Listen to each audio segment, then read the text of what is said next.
Welcome to Transits Fridays, and it's full moon today. It's full moon conjoined Uranus, so there is a lot of intensity in whatever change was going through, whatever sudden surprises that we might be facing or we might be about to face as well. So let's have a look at the chart for today's transits, which includes obviously this full moon. So here we have the chart for today. Now let me just put the exact time of this full moon. So this full moon will be happening at 24 degrees exact, 24 degrees Taurus, and Sun at 24 degrees Scorpio. So if you have anything at those degrees, in particular your ascendant, your moon, your sun, etc., well, this full moon is a big deal for you. And it's a big deal for you not just because the moon is conjoining or squaring or opposing whatever it is that you have in your birth chart, but it's also activating the Uranus transit that you're having. So the Uranus energy obviously has an upper hand compared to the energy of the moon itself. So full moons happen every month. They do have that combination kind of energy. They do have that intensity on the emotional realm every month, is stirring things up. But when they do happen near one of the outer planets like this, so near Uranus, Pluto, Neptune, or Saturn as well, then that flavor really gets imprinted in that sense of combination, that big release of energy that we tend to experience with the full moon. So Uranus is all about expect the unexpected, right? All the words that have an "un" before. So I'm going to share my video I did about Uranus if you want to dive a little bit deeper into the meaning that Uranus has in astrology and Uranus in Taurus as well, etc. But Uranus has a connection with all the words that we put an "un" before: unpredictable, unreliable, etc. Because Uranus turns things upside down. And those words have had their meaning turned upside down, or like they mean the exact opposite of what they were supposed to mean. So, in a nutshell, really, that energy is amplified today, is really in the air, is something that we're all experiencing. And I think one of the coolest things or potentials for Uranus is growth through a sense of awakening, through a big aha moment, through an insightful, sudden situation or a sudden change. As usual, I think one of the things that Uranus challenges the most is being stuck in a rut. And I think Uranus transiting Taurus can be challenging for Taurians in general, not because Taurians are always in a rut, but because Taurians, or people that have a lot of Taurus in their charts, appreciate stability. And if there's something that Uranus does not stand for, is stability. Not really. I mean, there could be exceptions here, obviously. So let's say you've always had very disruptive relationship patterns. You've never been able to be with someone, and Uranus enters your seventh house and boom, brings what? The opposite. Brings what? Stability in your relationships. So that can also happen. So if you've been jumping from job to job, and Uranus can come in the picture and really help you to commit, help you to do the exact opposite of everything that you've been doing so far. So obviously there are exceptions here in situations, right? So I have Uranus right on my descendant. This full moon is happening right on my descendant as well.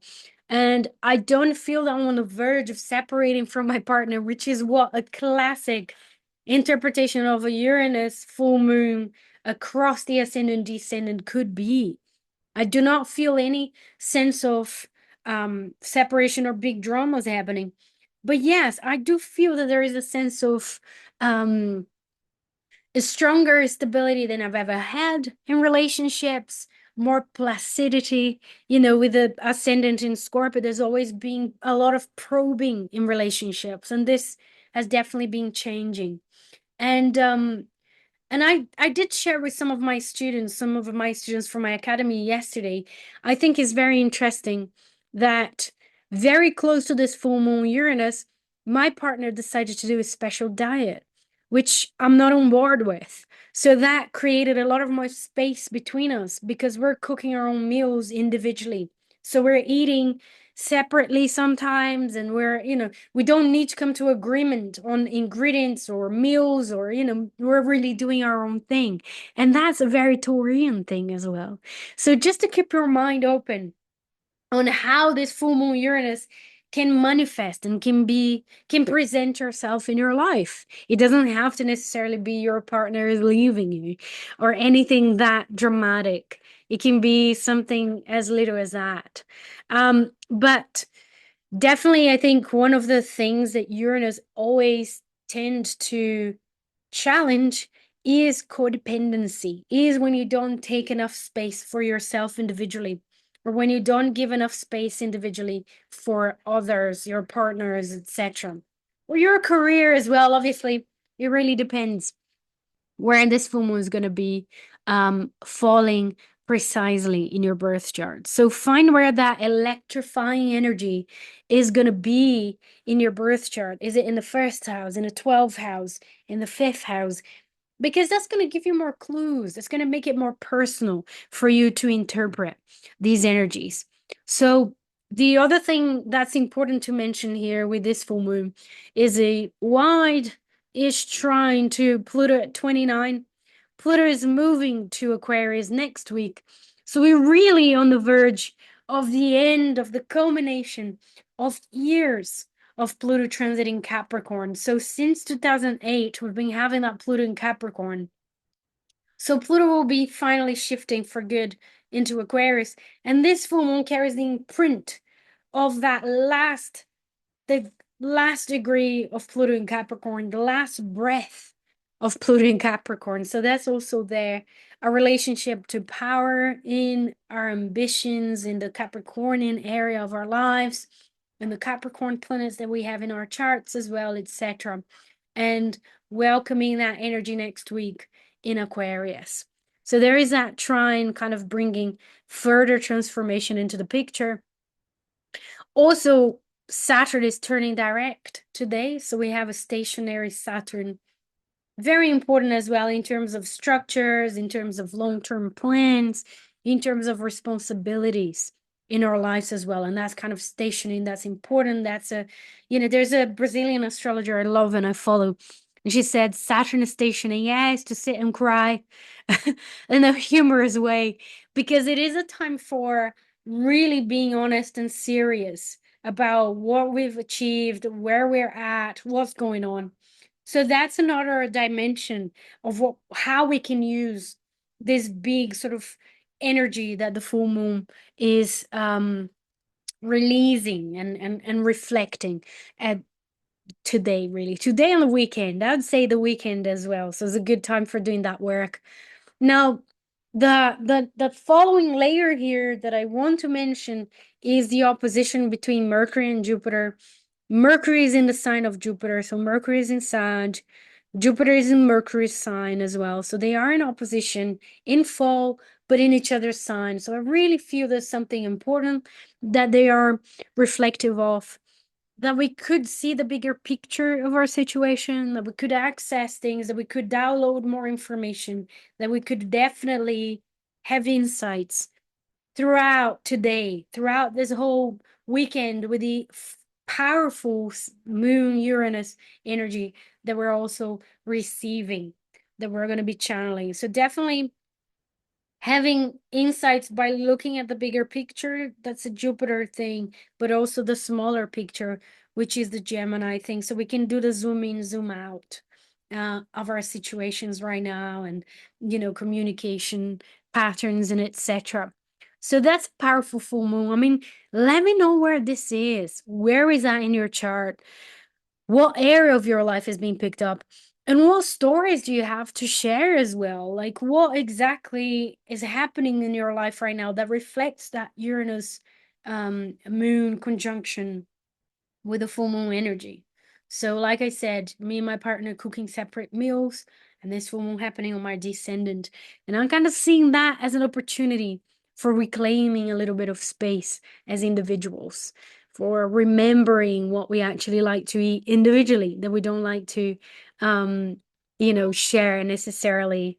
So we're kind of embracing that at this moment.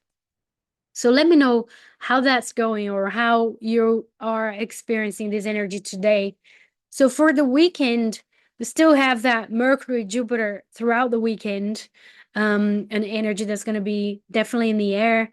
Look, Sunday, that's when we have the Mercury, Jupiter exact opposition. So careful with big words. I mean, that's what I would say. That's what I would suggest. Saying things that you might regret after, that you don't truly fully believe, or getting involved in like disputes about belief systems as well. I think that could be part of Mercury Jupiter opposition as well. A lot of ideas, a lot of people trying to hammer their own beliefs, their own views. Mercury is also coming to not trine Chiron as well. So healing our thoughts, healing our minds, that's happening on Monday. Um, a further healing process. And here we are, the 19th, that's Tuesday, that's when Pluto enters Aquarius. And enters Aquarius for good for quite a few years down the line for 2030s. So good time to do a little ritual to embrace that Pluto in Aquarius, to manifest the energy of Pluto in Aquarius in the best way possible in our lives as part of the collective as well, what our collective contribution can be. Now, I'll send a link as well, or I'll put the link for my video on Pluto in Aquarius, because maybe you can get some insights from that as well to use in your little ritual on Tuesday to bring forward that energy.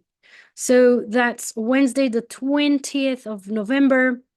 And then 21st, Thursday, that's the beginning of Sag season. So we're going to be leaving. So this is wrapping up Scorpio season with this full moon conjoined Uranus and the big changes that we've been doing with that Uranus transit. And then next week, we already have Sag season beginning. So looking ahead, being a bit more future oriented, coming out of the den, looking at the horizon, welcoming more adventure, etc. And this is Friday the 22nd, which is when I'm going to be back to share more insights. So biggest thing this week, obviously, is Pluto moving to Aquarius, but today's full moon in Taurus as well, conjoined Uranus. So what are you going to do with this energy? How you're going to navigate? I'm going to try to use the rest of the day in a very embodied manner. I'm going to try and go back to dancing. I haven't danced in a very long time. So I'm trying to bring more of the embodied knowledge into my life. Let me know what you're going to be doing this afternoon or morning or whatever it is in your time zone, in your life, in your world. Write down in the comments because I'm very curious. And I'll be seeing you next week. So have a wonderful full moon, very empower awakening, beautiful insights, and exciting times as well. And I'll see you next Friday. Mwah. Lots of love. Take care.